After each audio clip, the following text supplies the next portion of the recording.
Hi friends, so glad you could join me today. Thank you for watching. Today I'm going to be talking about discernment. The official definition of discernment is the ability to judge well. And what do we use to make decisions and judge what's right for us? So first of all, let's think of discernment as being clear. Clear about your truth, what you want, what you desire, what turns you on, what titillates you, what arouses you, and also what makes you feel icky. Your feelings are a guide in your discernment process. And we can think of discernment in three ways. We can think of discernment as discerning the future, being discerning in the present moment, and discerning the past. Clarity is sharpness, focus, or it's transparent. And both of those images are very useful when we're trying to make good decisions for ourselves. So we want to learn to be more discerning and more discriminatory. Oftentimes we get ourselves into trouble because we follow the crowd. You know, if you're with a group and everybody wants to go to Taco Bell and you know Taco Bell makes you sick, you go anyway. So you have to dip into what you don't want to figure out what you do want. You have to taste what you don't like a lot of times to figure out what you do like. And you have to remember that your tastes, your preferences, your desires are constantly in flux. That's what makes this tricky, because the spirit is moving around. One minute you might like vanilla ice cream and the next minute you like strawberry ice cream. You have to be in touch with that communication system that is very deep inside of you. I happen to have been very discerning as a child in terms of what I wanted to do professionally. And so let's talk about that. As you dive into the world of form, which you will if when you were a kid, you did that. You might have to go to gymnastics or softball or piano lessons or pottery. And you dive into all this stuff and you pay attention to what makes you feel good. What lights you up? What turns you on? For me, it was the pipe organ of all things. I know that's strange, but that's what lit me up. And my parents allowed me to foster that. Now, what I didn't do was learn how to be discerning in all areas of my life, particularly with relationships. I didn't understand how to be discerning about a partner. So I dated women in college and realized I didn't like that. And then I dated other people who were very needy and clingy because that's who I was. I wasn't very discerning about the fact that I was a strong person. And so I wasn't discerning about my spirit. And I neglected myself. And I did things that actually turned me off. I dated people that actually turned me off. Physically, they may have aroused me. But emotionally, below the surface, I didn't realize they didn't resonate with me. So, how do we get to be more discerning? One of the things that has helped me tremendously is to pay attention to how I feel when I'm engaged in a particular activity. I learned about 8 years ago that when I was on social media, I got nervous and icky feeling. It didn't turn me on to get on social media. I realized that with pornography. I realized that with drinking. And for a period of time, I realized that with coffee. I had to take a break from coffee because I didn't really like it at the time. I don't know why.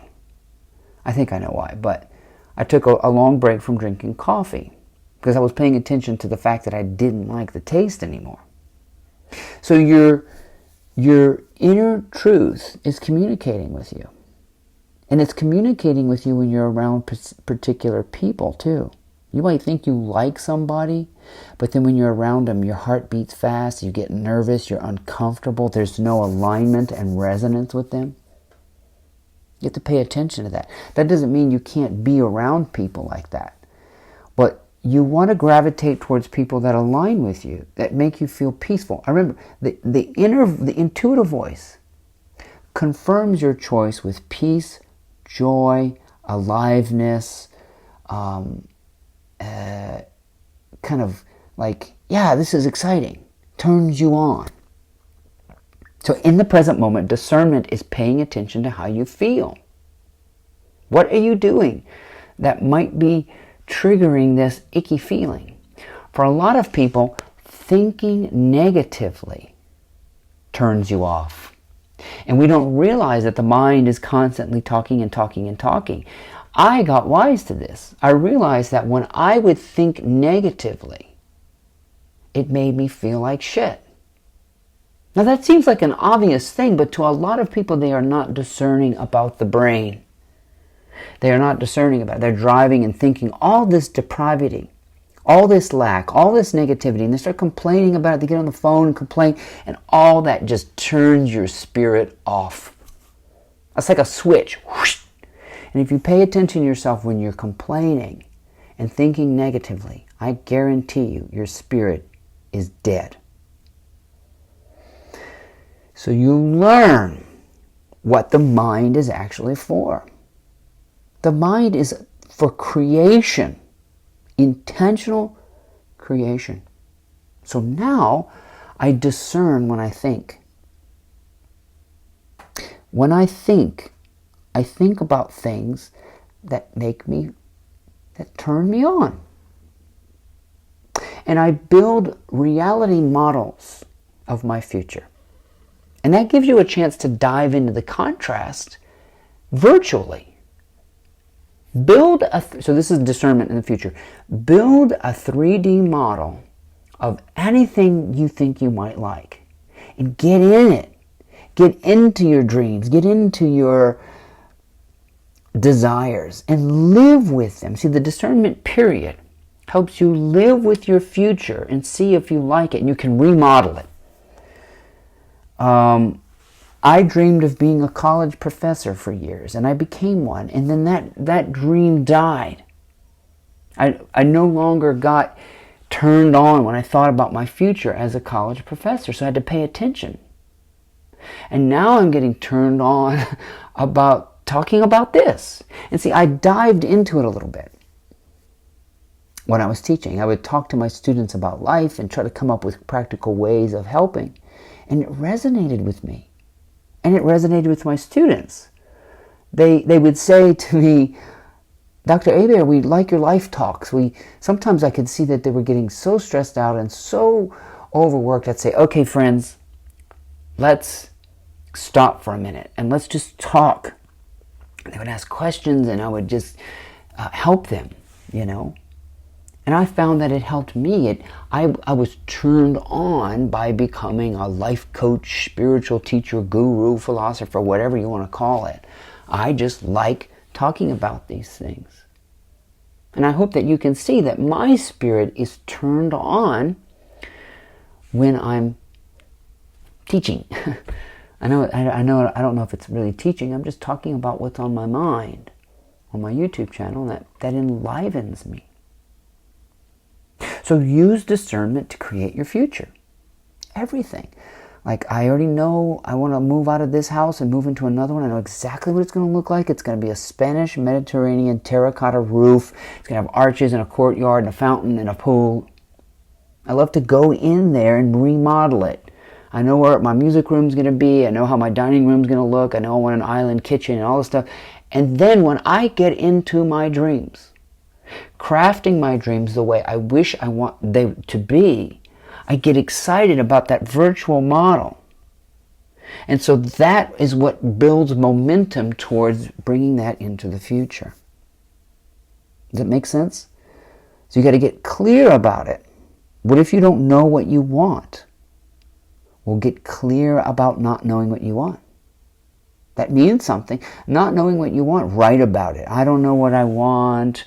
I'm lost at this moment. A journal is a great way to mess around. So you got to dip into the realm of contrast. Go be a bartender. Go wait on tables. Go do community service. Whatever pops into your mind, try it. Try it. It doesn't take a whole lot of creativity to imagine what it might be like to be a bartender. If you're a bartender, please forgive me. I'm sure there's a lot of knowledge required. But you can imagine sitting behind the bar, mixing drinks, talking to people, maybe getting a few drinks wrong, being busy.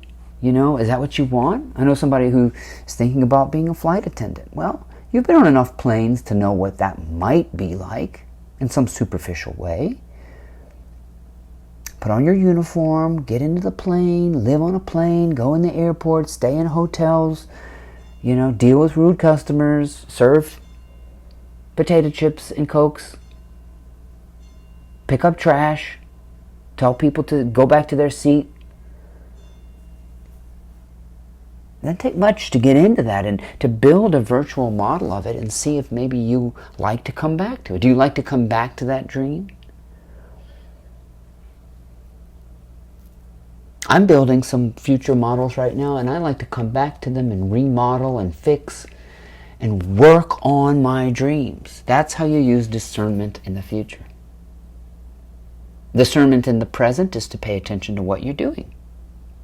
Am I lit up and turned on and aroused by what I'm doing? Am I lounging around in the bed, looking at my phone, feeling icky? Pay attention to what you're doing. For me, I'm aroused when I'm in the yard doing yard work. I'm aroused when I'm at the gym. I'm not talking about sexual arousement. I'm talking about just lit up. I'm lit up when I am reading interesting books. I'm lit up when I'm practicing. I'm lit up on my YouTube channel. I'm lit up when I'm journaling. I just do what lights me up. And I pay attention to when I'm not lit up and think, what am I doing? Meditation lights me up. If I'm feeling a little icky, I can go back to meditation. So I'm trying to pay attention to what my spirit likes. What's satiating, what's fulfilling. And you know what's funny? It has nothing to do with money. When I think about money, I don't feel excited about money. I feel excited about what I could buy with it, but I don't worry about the money. I just think about the things. I want an airplane, a swimming pool. I want to do this and this, start a business. Great. The money is basically telling the universe how you're going to do it. Who cares about that? You can acquire things without money. My pipe organ was acquired without any money. Somebody gave it to me. But I use it because I like it and it's fun. Now, how do you become discerning about the past? Well, a lot of us think about our past and we feel shitty and icky about it, rather than learning from it. Go through your past, comb through your past and say, I learned this and I learned that and I learned that. Learning what not to do, how not to be, how not to react is just as valuable. You'll learn by dipping into the contrast, making mistakes, burning your fingers, not to touch the stove again. You'll know, you'll be more discerning, more discriminating about the things you want in your life. You got to get clear. And clarity can come out of murkiness. The beginning of the universe was dense, hot, murky, messy. Spend some time not knowing what you want. Experiment with life. Dip into the contrast. Sit and think. Let me try this. Let me try this. Build a model of it. I'm just giving you all kinds of ways of using your mind to get clear about what your spirit wants. Your spirit wants everything, even what you want to eat. Pay attention. Do you feel good munching on Doritos? When you look at your body, are you repulsed by it? Or are you excited about what you could do with it if you got into the mindset of what your body might look like if you got into some exercise and weightlifting and all kinds of stuff? It's just a shift. I like a lean body. There's a lot of work involved in having a lean body. You got to have calorie restriction. You have willpower. I like eating healthy. It's just me. I feel better when I eat the colors of the rainbow. My spirit is happier when I eat like that. Pay attention to how I feel when I'm feeding myself. And I want to feel good for the rest of my life. And your spirit is leading you to what feels good, what feels joyful, what feels peaceful. And do those things. Be discerning. Get clear about your truth. And make better decisions. See you next time.